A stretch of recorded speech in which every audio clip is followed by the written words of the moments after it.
যারা জালেম ছিল, বড় হোক মাঝারি হোক ছোট হোক, এই জালেমদের তালিকা করে করে মোড়ে মোড়ে টাঙিয়ে দেবেন, ওদের ছবি সহ।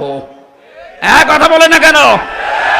আমরা চাই কোন জালেম যেন বাংলার চেয়ারে কিয়ামতের আগে বসতে না পারে। এদেশ হবে জুলুম মুক্ত। হ্যাঁ, আমরা সবাইকে নিয়ে বাঁচতে চাই, কিন্তু জালেম বাদ দিয়ে। কারণ এরা আল্লাহর মামলার আসামি। আপনি টের পাচ্ছেন কি শব্দ বললাম? এরা আল্লাহর মামলার আসামি। যারা আল্লাহর মামলার আসামি হবে তাদের সাথে থাকা বৈধ হবে? 4 নাম্বারটা বলছি, যারা নেতা হতে পারবে না। সূরা কাহাফ 28 নাম্বার আয়াত, অলা তুতিউ মান আগফালনা কলবাহু আন যিকরিনা ওয়াত্তাবা হাওয়াহু ওয়া কানা আমরুহু ফুরতা। আল্লাহ পাক বলেন, যারা আমার স্মরণ থেকে গাফেল হয়ে থাকে, যে মানুষগুলো তাদের মনে যা চায় তাই করে, এরকম মানুষকে অনুসরণ করা যাবে না। এই মানুষ এ দুনিয়ায় ছিল না? ছিল না? মনে যা বলতো তাই করতো, পরামর্শের কোনো তোয়াক্কা নেই। মনে বলেছে আলেমদেরকে জেলে দিয়ে দিয়েছে, মনে বলেছে দেশের নাম করা যারা সোনার চাইতে খাঁটি মানুষ ফাঁসিতে ঝোলাতে ঝুলিয়ে দিয়েছে। প্রতিবাদ করা দূরের কথা, কেউ যদি একটু উসবিস করেছে তাকে দেশের বাইরে পাঠিয়েছে। এটার প্রমাণ এসকে সিনহা একটু প্রতিবাদ করেছিল, জীবনের মতো দেশ থেকে তাড়িয়ে দিয়েছে। এজন্য যারা আল্লাহর স্মরণ থেকে গাফেল ছিলেন, যারা নিজের মন মতো কাজ চালিয়েছেন, যা মনে লাগে তাই করেছেন, তারা আর নেতৃত্ব দিতে পারবেন না। পৃথিবীর ইতিহাসে এটাই বলে, কোন স্বৈরাচার পালিয়ে যাওয়ার পর, পতন হওয়ার পরে আবার ঘুরে দাঁড়িয়েছে, আবার ফিরে এসেছে। এই ইতিহাস দুনিয়ায় নেই। সুতরাং যারা এ আশা করে আছেন, ও আশায় গুড়ে বালি। আপনি অন্য চিন্তা করেন। 5 নাম্বারটা বলবো, যারা ইসরাফ করে, যে মানুষগুলো অপচয় করে, অপব্যয় করে, এরকম মানুষ যারা সীমা লঙ্ঘন করেছে, যারা ফাসাদ সৃষ্টি করে, আল্লাহর আইন বাদ দিয়ে অন্য কোন আইন যারা কায়েম করতে চায়, এদের অনুসরণ করার নেতা মানা যাবে না। এইটা আমি বানালাম না, না এটা আমি বানিয়েছি না। মানে আপনি কোথায় আছে বলেন তো দেখি। সূরা শুআরা 19 নম্বর পারা 12 নম্বর পৃষ্ঠার 5 নম্বর লাইনের 151 152 নম্বর আয়াতে, ওয়ালা তুতিউ আমরাল মুসরিফিন আল্লাযীনা ইয়াফসিদুনা ফিল আরদি ওয়ালা ইউসলিহুন।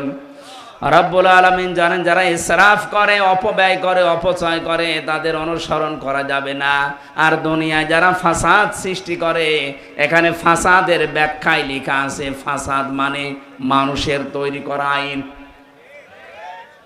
মানুষের তৈরি করা আইন যারা প্রতিষ্ঠা করতে চান, তাদের অনুসরণ করা জায়েজ নেই। এক কথা বলেন না কেন? বাংলাদেশ জামাত ইসলামীতে যারা আছে, আমি কোরআনে কারীম হাতে নিয়ে বলছি, একটা জামাতের কর্মীকে জিজ্ঞাসা করেন তো যে ভাই আপনি কি জামাতের প্রতিষ্ঠা চান? ও যদি বলে হ্যাঁ চাই, আমি কথা বলা বন্ধ করে দেব। প্রত্যেকে এই কথা বলবে, আমরা জামাত ইসলামের প্রতিষ্ঠা চাই না, আমরা আল্লাহর কোরআনের প্রতিষ্ঠা চাই। আর এটা ফরজ। জামাতের প্রতিষ্ঠা চাওয়া, বিএনপির প্রতিষ্ঠা চাওয়া, চরমনায়ের প্রতিষ্ঠা চাওয়া জায়েজ নেই। প্রতিষ্ঠা চাইতে হবে আল্লাহর কোরআনের। কারণ কোরআনের মালিক আল্লাহ, আর আমরা কোরআনের খাদেম। এই কথা বলেন না কেন? আমরা জন, মনীষ, পাট, লেবার যাই বলেন, আমরা চেষ্টা করে যাচ্ছি এ জমিনে কোরআনে কারিমকে কায়েম করার। হয় যদি ভালো, না হলেও আমাদের কোনো লস নেই, আমাদের বেতন আছে। বিকাল 5টা পর্যন্ত যদি আমি কাজ করি জমিনে, মালিক যেমন আমারে বেতন দিয়ে দেবে 5টায়, যেহেতু জমিনের আসল মালিক আল্লাহ আর আমরা তার খাদেম, এ কোরআনে কারিমকে প্রতিষ্ঠার জন্য যদি সত্যি চেষ্টা চালাতে পারি, আল্লাহর কসম বিকাল 5টা মানে জীবনের শেষ দিন, জীবনের শেষ দিন আমরা বেতন পাবো, আর আমাদের বেতনের নাম হবে জান্নাত। আমরা এই আশায় আছি। সত্যি সত্যি আমাদের বিশাল বেতন অপেক্ষা করছে। কায়েম হলে তো সোনায় সোহাগা দুনিয়াও আখেরাত, দুনিয়াও মিনি জান্নাত আল্লাহ বানিয়ে দেবে যদি এটা কায়েম হয়। আজ অনেকে জুজুর ভয় দেখাচ্ছে মেয়েদেরকে, ইসলাম যদি চলে আসে তোমাদেরকে কিন্তু ঘর বন্দি করে দেবে, এরকম ভয় দেখাচ্ছে না? আমিরে জামাত ডাক্তার শফিকুর রহমান ঘোষণা দিয়েছে, জুজুর ভয় যারা দেখাচ্ছেন তাদেরকে ইসলাম যদি এ দেশে কায়েম হয়ে যায়, আল্লাহর কসম সবচাইতে বেশি নিরাপদে থাকবে মেয়ে লোকেরা। মানে গতকালকে ঘোষণা দিয়েছে, ইসলাম যদি এ দেশে কায়েম হয় একটা যুবকও বেকার থাকবে না। ওনার কথা তো আর ওই 10 টাকা কেজি চাল খাওয়াবো এরকম কথা না, যা বলে ভেবে চিনতে বলে। অনেকে তো বলেছিল 10 টাকা কেজি চাল খাওয়াবো, আমার মনে হয় কিয়ামতের আগে আর পারবে না। কথা বলেন না কেন? উনি যে বলেছে গতকালকে, এদেশে যদি সত্যি ইসলাম কায়েম হয় প্রতিটি যুবকের কর্মসংস্থান তৈরি হবে, একটা যুবক বেকার থাকবে না। ওনার এই কথাকে আমরা বাস্তবে একটু রূপ দিতে চাই, দেখি ওনার কথাটা ঠিক থাকে কিনা। কথা বলে না কেন? কিছু কিছু মানুষ বলছে, হুজুর ইসলাম যদি চলে আসে আমি একটু আকিস বিড়ি খাই, তখন আমার কি হবে? অসুবিধা নেই, আপনি একটু ডাল খান, একটু বাবা খান, একটু লাল পানি খান, আপনার অসুবিধা নেই, আপনি খেতে পারবেন। হ্যাঁ, খেতে পারবেন। আরে ভাই, আপনি মসজিদে যদি প্রবেশ করেন, মসজিদের যে পরিবেশ, আপনার মনে করেন বিড়ির নিশা, সত্যি করে বলেন তো মসজিদের এই 4 দেওয়ালের ভেতরে আপনি বিড়ি ধরাতে পারবেন?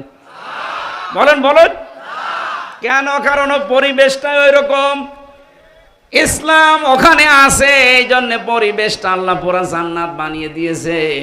56,000 বর্গ মাইলে যদি ইসলাম চলে আসে, পুরা দেশটা হয়ে যাবে মসজিদ। আপনি যে বিড়ি খাবেন, আপনি যে ডাল খাবেন, আপনার জীবনে মনই আসবে না যে ডাল খাই। তাই বলে মসুরের ডাল খাবেন না তা না, খাবেন ওই যে ওই ডাল। এজন্য এই সমস্ত ভয় যারা দেখাচ্ছেন, এই ফাসাদ সৃষ্টি করছেন, মানুষের তৈরি করা আইন আবার কায়েম করার চেষ্টায় আছেন, আপনাদের অনুসরণ করা জায়েজ নেই, আপনাদের নেতা হওয়া জায়েজ নেই। এটা সূরা শুআরা 152 নম্বর আয়াতের মাঝে, আল্লাযীনা যারা ইফসিদুনা ফিল আরদি, জমিনে যারা ফাসাদ সৃষ্টি করছে, এতদিন যারা করেছেন 53 বছর মানুষের তৈরি করা আইন কায়েমের জন্য, আপনার যে ফাসাদ সৃষ্টি করেছেন তার প্রমাণ। নিজের মেয়ের নামে টাকা পাচার, ছেলের নামে টাকা পাচার, বোনের নামে টাকা পাচার, যদি আল্লাহর কোরআনের বিধান থাকতো এগুলোর সব হাত কাটা হয়ে যেত,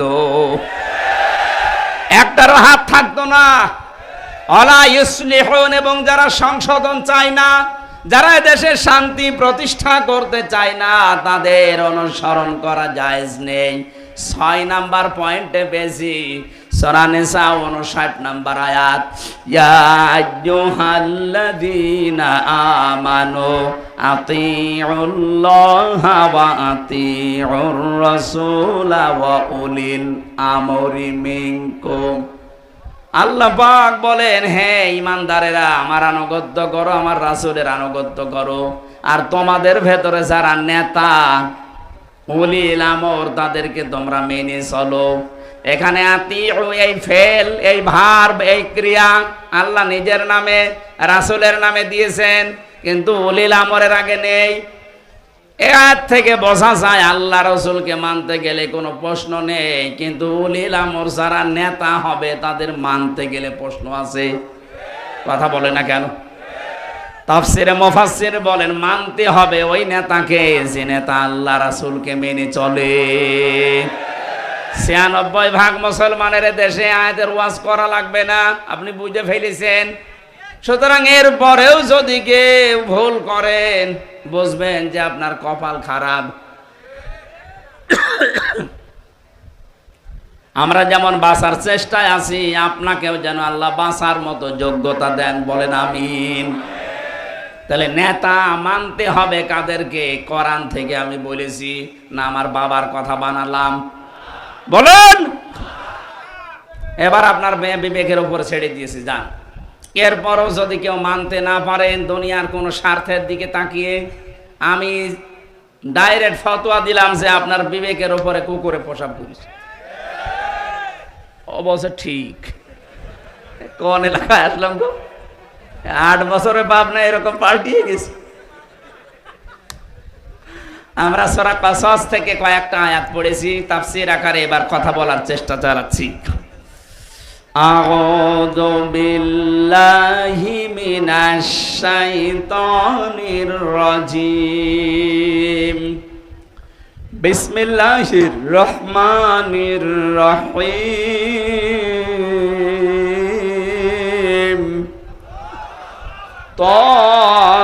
তাসিম মিম। তিলকা আয়াতুল কিতাবিল মুবিন। সাদাকাল্লাহুল আযীম। কাসাস কোন সূরা? বলেন বলেন। আমরা হায়াতের যেভাবে তাফসীর করা লাগে, নামকরণ, ঐতিহাসিক প্রেক্ষাপট, শানে নজুল, এগুলো সব বাদ দিয়ে একবারে সরাসরি যাচ্ছি, কারণ আমার গলায় মনে হয় পারবে না বেশিক্ষণ, তাড়াতাড়ি করছি। তাসিম মিম এটা হরফে মুকাত্তাআতের আসল অর্থ জানে আল্লাহ। কিছু কিছু মুফাসসিরিন ইকরাম একটা অনুমান ভিত্তিক অর্থ দিয়েছেন, আমরা ওদিকে গেলাম না। তিলকা আয়াতুল কিতাবিল মুবিন, আল্লাহ বলেন এই আয়াতগুলো সব স্পষ্ট কিতাবের আয়াত। এই যে কোরআনে কারিম, আল্লাহর এই কিতাব আমাদের কাছে স্পষ্ট না অস্পষ্ট? না না, এখানে যত মানুষ আমরা বসে আছি, আমার মনে হয় 100 জনের প্রায় 95 জন মানুষের কাছে কোরআন অস্পষ্ট। কোরআন যার কাছে স্পষ্ট হবে সে আর দুনিয়াতে গোপন থাকবে না, সে ওপেন হতে চাইবে। হযরত ওমরের কাছে কোরআন যখনই স্পষ্ট হয়ে গেছে তিনি তখনই আর গোপন থাকতে চাননি। আলহামদুলিল্লাহিল্লাযী আনজালা আলা আবদিহিল কিতাবা ওয়া লাম ইয়াজআল লাহু ইওয়াজা। সব প্রশংসা আল্লাহর জন্য যিনি তার বান্দার প্রতি কিতাব দিয়েছেন, এমন কিতাব যে কিতাবে কোনো গোপন কথা নেই। সুবহানাল্লাহ বলতে পারেন না? এ কোরআন আজ হাজারো আলেমের কাছে, ইমামের কাছে, অনেক পীরের কাছেও গোপন। এজন্য কোরআন পড়ে আর বলে হুজুর আমি গোপনে আছি। হযরত ওমর কোরআন পড়ার পরেই বলেছিলেন হে নবী এটা সত্য না মিথ্যা? বিশ্ব নবী বলেন এটা সত্য। উনি বলেন সত্য জিনিস আর গোপনে থাকবে না। আপনি আমার অনুমতি দেন আমি একটা মিছিল দিয়ে আসি কাবার চত্বরে। আমার তো এই হাদিস থেকে যেটা বাস্তবে দেখেছি, বাংলাদেশেও যারা কোরআনে কারিম পড়ে আর বোঝে, এই মানুষগুলোকে আপনি মেরে ধরে হলো আর গোপনে রাখতে পারবেন না। এদের কত জুলুম, নির্যাতন, জেল, জরিমানা, গুম, আয়না ঘর হয়ে গেল, তারপরও এরা গোপনে নেই। বলেন। অথচ কত ইমাম এই দেশে গোপনে ছিল। মডেল মসজিদের ইমাম তাকান, অধিকাংশ গুলো বলে হুজুর আমি আছি কিন্তু গোপনে। আপনি আর কতদিন গোপনে থাকবেন? এবার একটু ওপেন হন। এজন্য একামতে দিনের দায়িত্বে যারা আসে এই মানুষগুলোর উপরে সবচাইতে বেশি ঝড় এই দেশে গেছে, কিন্তু কেউ তারা গোপন না।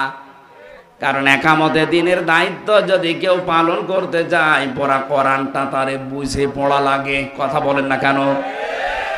আমি ডাক্তার শফিকুর রহমানকে দেখেছি, জেলখানায় আমার পাশেই ছিলেন। পড়া কোরআন তিনি শুধু পড়েছেন তা না, বুঝে বুঝে পড়েছেন। অধ্যাপক মিয়া গোলাম পরোয়ারকে দেখেছি, উনি শুধু কোরআন পড়েননি, কোরআন পড়ার পরে বুঝে বুঝে পড়েছেন 6666টি আয়াতই ওনার আয়াতে আছে। যে আয়াতের সাবজেক্টে কথা বলতে বলবেন উনি কথা বলতে পারবে। অথচ দেশে অনেক পীর আমি পেয়েছি আকিমুস সালাত এতটুকুর ব্যাখ্যা করবে, আতুজ যাকাত, যাকাত কি, কিভাবে আদায় করা লাগে, কার কাছে আদায় করা লাগে, কার উপরে ফরজ, যাকাত ভিত্তিক অর্থনীতি কিভাবে কায়েম করা লাগে, ওর পেটে বোম মারলেও বলতে পারবে না। কোরআনের জন্য আমরা বলছি আমাদের কাছে স্পষ্ট না, এটা এখনো অস্পষ্ট হয়ে আছে। আল্লাহ বলেন এগুলো স্পষ্ট কিতাবের আয়াত, এটা স্পষ্ট করতে হলে আমাদের শিক্ষা ব্যবস্থা এটা নিয়ে আসা লাগবে না? বলেন। 15.5 বছরেরা সব চাইতে বড় ষড়যন্ত্র করেছিল, শিক্ষা থেকে আল্লাহর কোরআনকে বাদ দিয়েছিল। ওরা সাথে মাতাল হলো, তাহলে ঠিক আছে, সরাসরি বলে নাই কোরআন চলবে না, কিন্তু এমন এমন কাজ করেছে কোরআন যেন মানুষ শুনতেও না পারে সেই ব্যবস্থাও চালিয়েছে। এরকম একটা অনুষ্ঠান আগস্টের 5 তারিখের আগে করবেন, 14 জায়গায় অনুমতি নেওয়া লাগতো। 14 জায়গায় কেউ যাবেও না, অনুমতিও নেবে না, শেষে বলবে যে মমতাজকে নিয়ে আয় 5টা জায়গা আনবে। এজন্য আমরা এটা স্পষ্ট করতে চাই জাতির কাছে যে এর ভেতরে যা আছে কোনো গোপন কথা নেই, কোনো মারেফতের কথা নেই। আজ কত আল্লাহর ওলির নাম নিয়ে, মারেফতের নাম নিয়ে গাঁজা খাচ্ছে লালনের মাজারে। আমি তো বাংলাদেশ সহ বিশ্বের বহু জায়গার ইতিহাস পড়ে দেখেছি, পৃথিবীর কোন দেশে, কোন প্রদেশে, কোন জেলায়, কোন থানায় গাঁজা খায় আর পুলিশ পাহারা দেয় পৃথিবীতে নেই, শুধু কুষ্টিয়ায় আছে। গাঁজা খায় আবার পুলিশে পাহারা দিচ্ছে, বাবা খা, আমরা আছি। আমার আফসোস, আমার এই জেলাটার জন্য প্রকাশ্য গোনা চলছে, বিশেষ করে শিরিক। মানুষ বেশিরভাগ যে লালনের মাজারে সেজদা দিচ্ছে, কোন গনার কারণে যে আল্লাহ গজব আমার জেলায় দিল? আমার মনে হয় যে 2জন আল্লাহর ওলি ছিল, হানিফ আর ইনু, এই আল্লাহর ওলিদের কারণে দিয়েছে। এই 2টা এখন, একটা পালিয়েছে আর একটা আছে জিন্দানখানায়, লাল ঘরে আছে। কালকে দেখলাম, পরশুদিন দেখলাম, কোর্টে যাচ্ছিল, মনে হচ্ছে টাটকা একটা চোর। চোর যেভাবে যায় ঠিক ওইভাবে যাচ্ছে। আরে ভাই ছেলে, আমিও তো 3 বছর ছিলাম চোরের মতো না, আমি ছিলাম বীরের মতো। অথচ ওদেরকে রেখেছে, ডিভিশন দিয়েছে, কারণ এমপি ছিল, মন্ত্রী ছিল। যারা এমপি মন্ত্রী হয়ে জেলে যায় তাদের ডিভিশন দেয়, এখনো পর্যন্ত এটা চালু আছে। কিন্তু মাওলানা আব্দুস সোবহানের কপালে এটা জোটে নাই, মাওলানা মতিউর রহমান নিজামীর কপালে এটা জোটে নাই। ওনারাও তো এমপি ছিল, মন্ত্রী ছিল, কই? বৈষম্য দূর করার জন্য আমরা যা চালালাম, এতদিন যারা বৈষম্যের শিকার ছিল, এখন এনাদের ওপরে এত দরদ কোথা থেকে আসতেছে? এনাদের খাবার নাকি শুনছি বাড়ি থেকে যায়, সব কিন্তু বাইরে চলে আসছে প্রমাণ। ছাত্র জনতা যদি আবার জানতে পারে যে জালেমদের জামায় আদর করা হচ্ছে, আমি বাকিটা বললাম না। অনেকে বাঁচার জন্য এখন বলছে ডিবি অফিসে এখন আর হাউ আঙ্কেল নেই। কি আঙ্কেল? হাউ আঙ্কেল, ওখানে উনি নেই। ওই জায়গায় যেন আয়না ঘর আর থাকবে না, ভাতের হোটেল থাকবে না, কাউকে এসে গুম করা হবে না, যাকেই ধরা হবে তার পরিবারকে আগে জানানো হবে। তো এটা আগের থেকে বলেননি কেন? আমার পরিবার তো কয়েকদিন জানেই না যে আমি কোথায় আছি। আর এদেরকে ধরার পরে দেখছি জামিন দিয়ে দিচ্ছে, অথচ মার্ডার মামলার আসামি। কথা বলছে না কেন? সবচাইতে বড় দুর্নীতির সাথে এবং এই মার্ডারের সাথে যারা জড়িত, এই শেখ পরিবারের একটা মানুষ এখনো ধরা পড়েনি। কোথায় আছে তারা? যেখানেই থাক না কেন এদেরকে আইনের আওতায় আনতেই হবে। 1780 জন মানুষকে হত্যার সামিলেরা, গণহত্যার সাথে এরা সামিল। 2780 জন মানুষ এখনো হাসপাতালের বেডে, কেউ পা হারিয়ে, কেউ হাত হারিয়ে, কেউ নাক হারিয়ে, কেউ অন্ডকোষ হারিয়ে কাতরাচ্ছে। আগস্টের 5 তারিখের পরে 6 তারিখে গিয়েছিলাম কুষ্টিয়ার সদর হাসপাতালে, যে দেখি কারো হাত নেই, কারো পা নেই, কারো চোখ নেই, কারো অন্ডকোষ উড়ে গেছে। কত মানুষ, 14 জন আমার সামনে মারা গেল কুষ্টিয়ায়। পরের দিন আরো 2 জন, 16 জন। আমিরে জামাত প্রতিটি পরিবারকে 2 লক্ষ করে টাকা দিয়ে একটু সান্ত্বনা দিয়েছে মাত্র। এদেশে টাকাওয়ালা মানুষ আর নেই। কোথায় আছেন আপনারা? যাদের জন্য আজকে স্বাধীন হতে পারলেন তাদের পরিবারগুলো আজ খবর নেই। খালি দলীয় চিন্তা নিয়ে আছেন। আরে শহীদরা কোনো দলের না, ওরা এই দেশের জাতীয় সম্পদ। 71 সালে শহীদদের যদি এত মর্যাদা দেওয়া হয়, ভাতা দেওয়া হয়, 24-এর শহীদদেরও ভাতার ব্যবস্থা করেন। ওরা যেন পরিবার, সমাজ এবং রাষ্ট্রের কাছে বোঝা হয়ে না থাকে। যত কোটি টাকা মারিং কাটিং করে পাঠিয়েছেন, টাকাগুলো সব নিয়ে আসেন। টাকা যদি নিয়ে আসতে না পারেন, ওদের বউ, ছেলে, মেয়ে সব কাজে লাগান। দরকার হয় নিলামে তুলে দেন, দেখি কয় টাকার মেয়ে ছেলে আছে, নিয়ে আসেন। একটাও ছাড় নেই, সব কাজে লাগানো হবে রাষ্ট্রের। কারণ এইগুলো তো জালেমদের দোসর।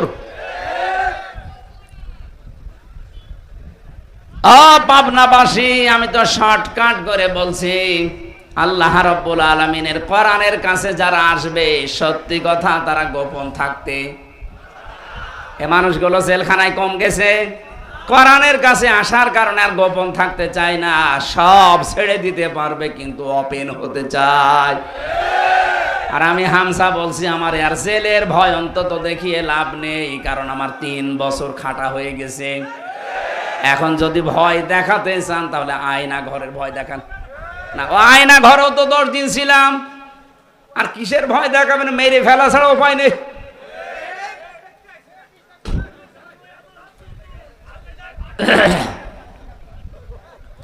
স্পষ্ট কিতাবের কথা এবার শোনাচ্ছি। একটু শুনলেই হবে ভাই, একটু শুনুন। আল্লাহ পাক বলেন, আমি তেলাওয়াত করে শোনাবো তোমাদেরকে। এই তেলাওয়াত এখন যা হবে, এটা হামজা করছে না আল্লাহ করছে? যদি বলেন না হামজার মুখ দিয়ে, আরে ভাই আমি অ্যাডভার্টাইজ করছি, আপনি যদি জানতেন আপনাকেও দিয়ে আল্লাহ এভাবে অ্যাডভার্টাইজ করে তো। নাতুলু আলাইকা মিন নাবাই মূসা ওয়া ফিরআউনা বিল হক